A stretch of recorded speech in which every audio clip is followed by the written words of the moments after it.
In 1980, my family moved to the Dominican Republic. It was an island, just a canoe paddle away from Cuba. And I believe that destiny takes you to a certain place for a specific reason.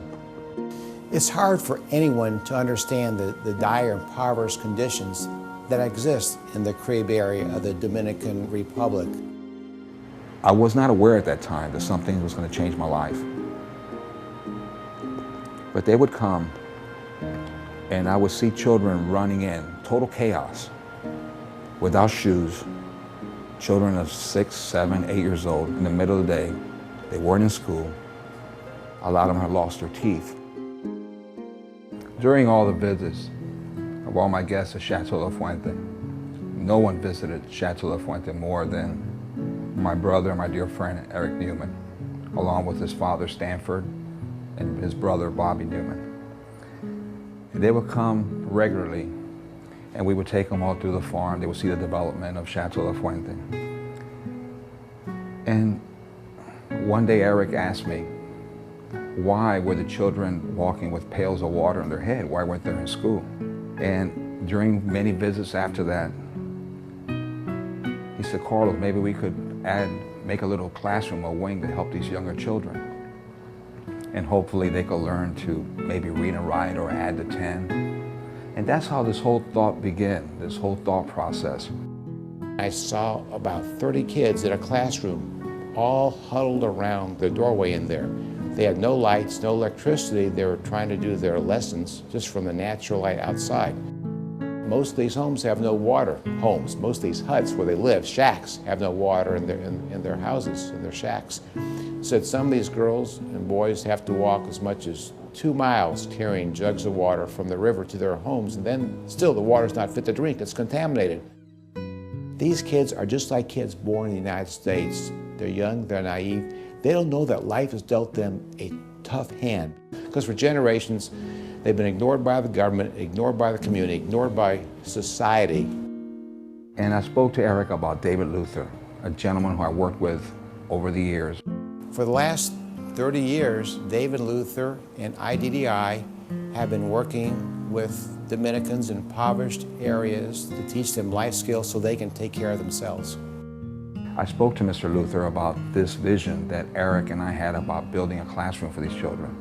And he told me that he would come to the area and see what could be done. And after spending months there, he came back to me and he says, Carlos, you cannot educate children unless you educate their parents.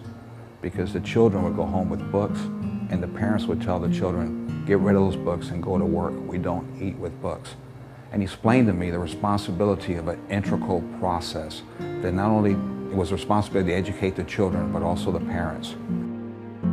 We've organized one of the first PTAs in the Dominican Republic. The parents, especially the mothers, have really bought into what we're trying to do for their kids. They know that we have created something very special.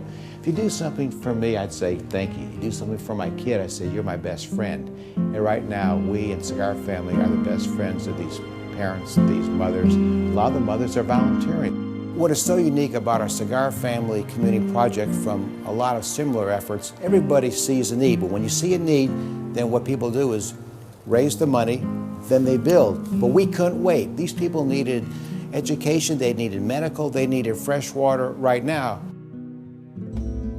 Through Cigar Family, and at this point, what started out as a vision of a classroom, today, there's a preschool, an elementary school, a high school, sports facilities, basketball, baseball, volleyball. There's a health center with dentistry. Now you gotta imagine, these children never seen a toothbrush before. Today the children are being fed a balanced meal.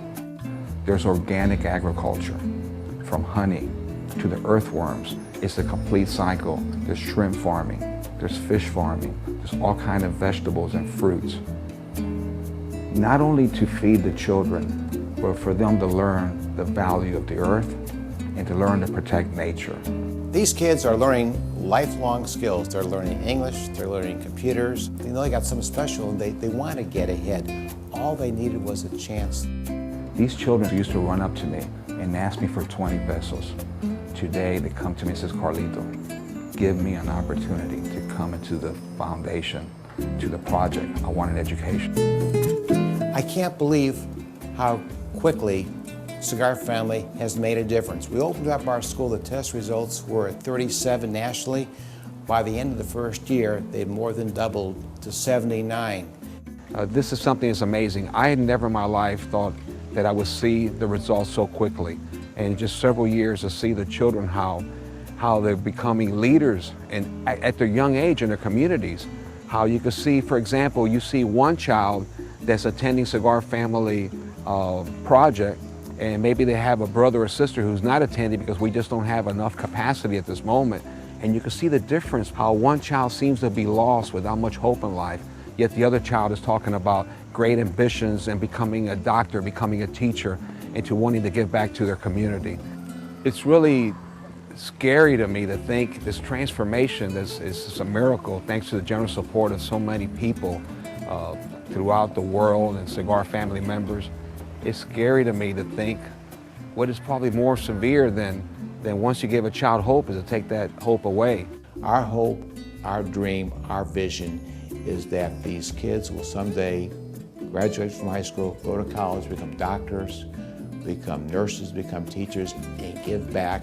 We want to start micro businesses there to really start, have an enterprise, give them a reason for wanting to go back to their community, and sort of education is the best way to accomplish that. It's a feeling, I think it's the greatest reward a human being could receive, to know that in some small way that we've all participated to make this miracle something that the world could see and the world could follow. There's so many more children that live in the communities that need to go to school, so many other people that need to be serviced by our Cigar Family Health Clinic. We've barely scratched the surface. Won't you help us continue our mission and support our Cigar Family Charitable Foundation today? I'm so proud because I know that the students that we have here and the many students in the future is going to make a big difference in this world. With the changes that we've seen in just the last several years are remarkable. No one could have ever imagined that. But thanks to the contribution and the good hearts, the giving hearts of so many people around the world, we have shown that we can make a difference. There's no greater resource, the resource of the youth with a bright future. And we're all so proud to have this opportunity. They're beautiful and I love them very much.